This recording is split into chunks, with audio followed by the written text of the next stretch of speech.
So this guy goes to his doctor and he sits down and his doctor says, what can I help you with? And the guy says, well, it's not really me, it's my wife. She can't hear me.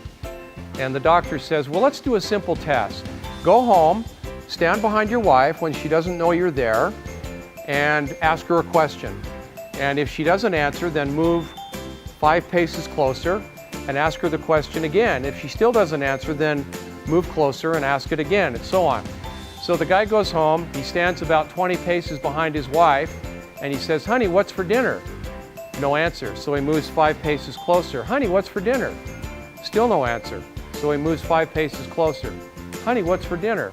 Still no answer. So he finally moves, so he's standing right behind his wife. Honey, what's for dinner?